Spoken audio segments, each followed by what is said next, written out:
Hey guys, we're back. It has been a crazy couple of weeks. We've just been going non-stop with planting, with getting stuff ready, doing projects, you name it.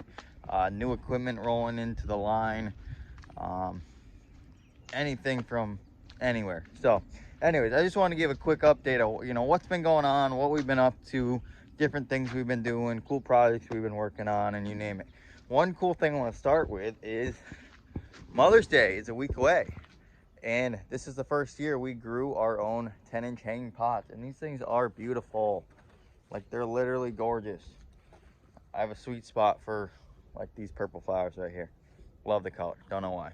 Awesome. Anyways, we got these out on the stand this weekend. That's awesome.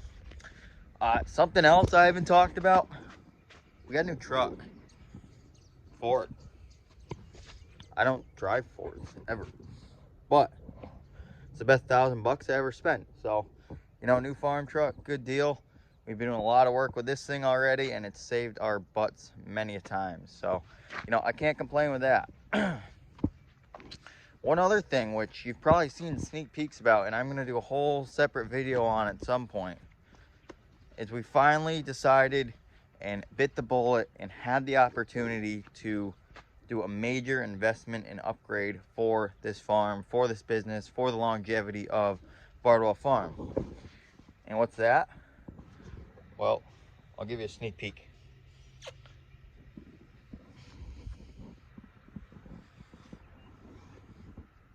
I know, it's pretty sick. So, this is a 5105M John Deere 2012 four-wheel drive tractor with a cab. That's huge. This is huge too. It's almost as tall as me. So is that one. Anyways, we got a 100-horse cab four-wheel drive tractor. It's been something I've been looking at for the past couple of years now, of really wanting to invest and get into something like this, because we need this around here. We're trying to expand, we're trying to grow, we're doing year-round stuff, we're growing early in the spring, late in the fall, and we just need something that was more versatile, that we could do more things with, make a little more money, be more efficient. The other cool thing with this tractor is it comes with a front end loader, quick attach, that we can also use forks for. So a lot of loader work in the field that we haven't been able to do in the past efficiently.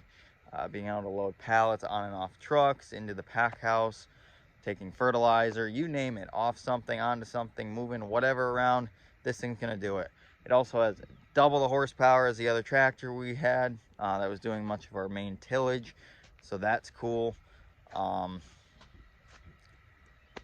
It's a world of difference, and I'm kind of speechless, and I will do a whole nother video on this, but we just got back from a good 8 hours of subsoiling.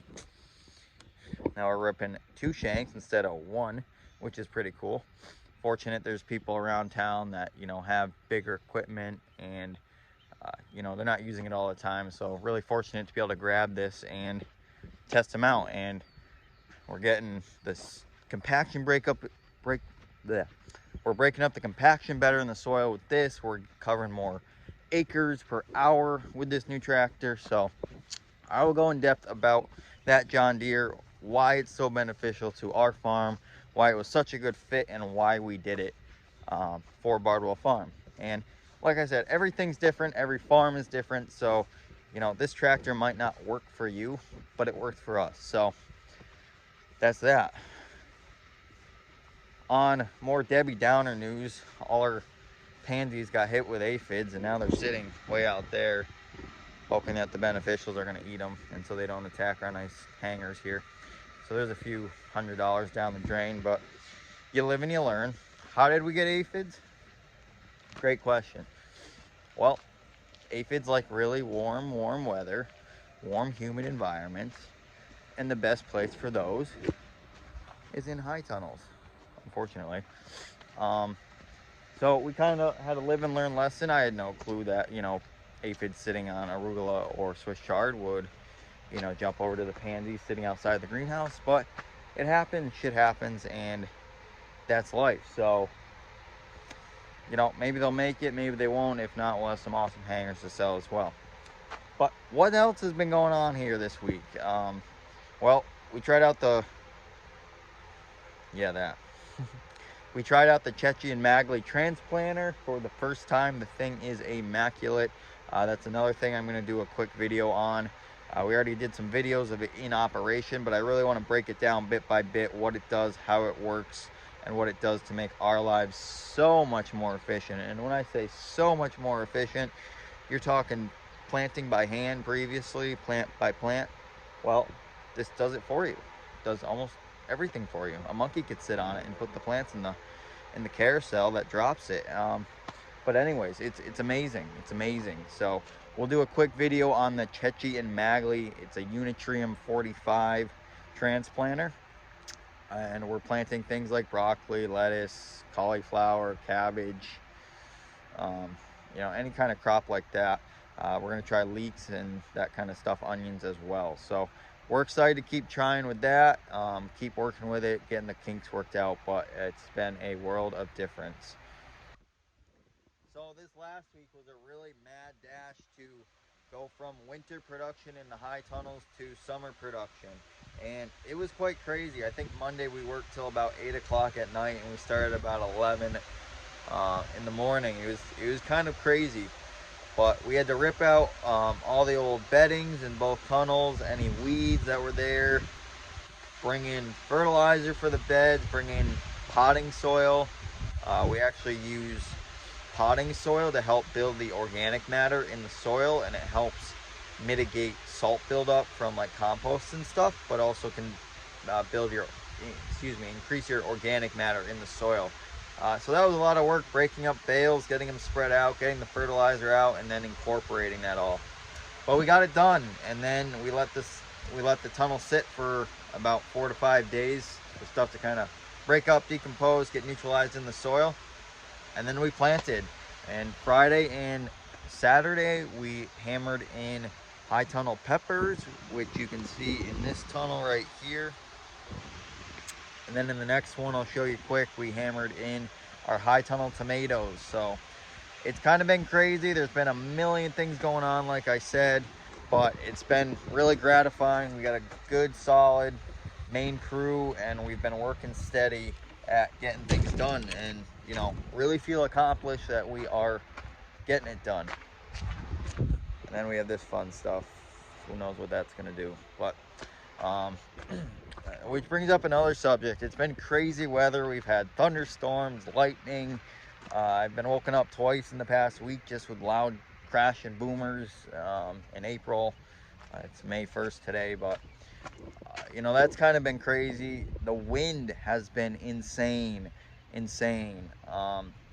And I hate the wind because of what it does. It destroys things, it breaks things, it makes our working conditions kind of really rough. So this past 2-3 weeks has really been windy up and down, which has made what we're doing in the fields or even in the tunnels or just around really difficult. But we're getting through, so that's cool. Let's look at some tomatoes. So these look a little shabby. We brought them out. My dumb self wasn't thinking, and we took them out of the greenhouse to set near the high tunnel before we were gonna plant. And it was on a day where it was good, like 20 to 40 mile an hour wind gusts consistently. And so these got some wind whip to them. Some of the leaves are a little burnt, crusty, but tomatoes are tough. They'll come out of it. They're in here. They're nice and warm. They're protected now. So another week or two and they'll push right out of this, which is awesome. But let's walk through them quick. I'll show you a couple different varieties that we're growing in here. One new variety which I'm excited to do in the tunnel setting, which I'll talk about in a minute, and a lot of our regular heirlooms that people really like. So we're excited. It's another year in high tunnels production. This will be our 4th year in this tunnel and 4th year of growing high tunnel tomatoes. So year after year we get a little better at how we're doing it, increasing our yield a little bit more, and you know, having a more viable crop. So that's something cool to look out for. This variety right here I believe is striped German. This is one of my favorite varieties. You can see right here we do definitely have some damage on our leaves, but the main crown of the plant looks quite quite nice. They're still sticking up pretty sturdy. They're not very pretty. I'm not too happy about how they look. They got a little leggy in the greenhouse, unfortunately, because of the lack of space we had early. But they'll pull out of it. I've seen worse. I've definitely seen worse with tomatoes. So we got some striped German over here. To the left of me, we got Sun Golds. We are trying Sun Golds, which is a small cherry tomato, which will be pretty high yielding. They're great for tunnels, less cracking, more yield. I've never done these in the tunnel setting, but you know, they grow like a vine, they grow like a weed, so that might be a little more to maintain. All the way over to my left, we have Geronimo, which is a hybrid greenhouse red slicing tomato. Right here we have German Johnson, which is similar to like your Brandywine. Bigger fruit, higher yielding. Again, plants are kind of a little beat up, but they'll be okay.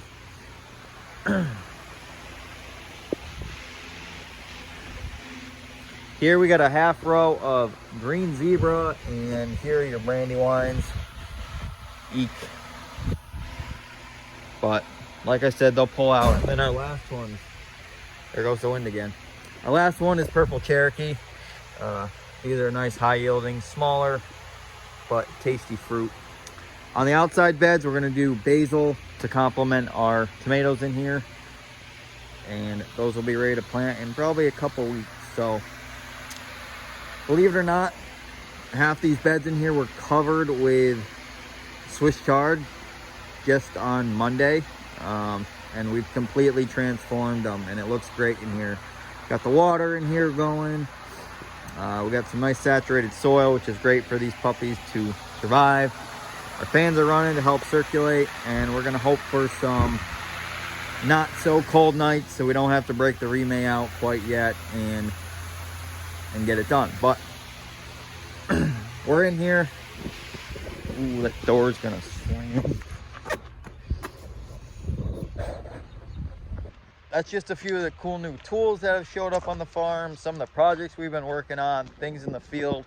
It's planting season. You know, the weather's kind of been in our favor, kind of not. We had a nice, good, light 2 inches of rainfall on Thursday a couple days ago, which was great for the soil. It was actually pretty dry early, so we're excited to see some moisture and hopefully just some warmer weather on the horizon. It's been a pretty chilly couple weeks and pretty windy couple weeks, so you know, hopefully things are turning over. Mother's Day is coming up, spring's here, and we're just looking for a good May for, you know, the rest of our planting and until we start really harvesting. So yeah, there's just a lot to talk about, and we'll try to get some videos out on these different tools that we're using, kind of explain them a little better of how they're working and how they're working for us. So if you have any questions, if you want to see something or you want to hear more about a certain tool or project that we're doing, just send them in the comments below and we'll prioritize that for you to get a video out or get a post out for you. Definitely willing to share. We're learning here ourselves. It's a lot of new for me, but the machinery and the tools are really something I like to play with. So if there's things that I could be doing better, or you just want more information on a product, definitely reach out. I do a lot of research on the tools I buy for my business. So, you know, I try to be a wealth of knowledge and help others because I've been helped a lot. So with that said, everyone have a great next week. Enjoy your days, hopefully some sunshine and some more rain to come, and look forward to asparagus on the shelf pretty soon. All right, take care.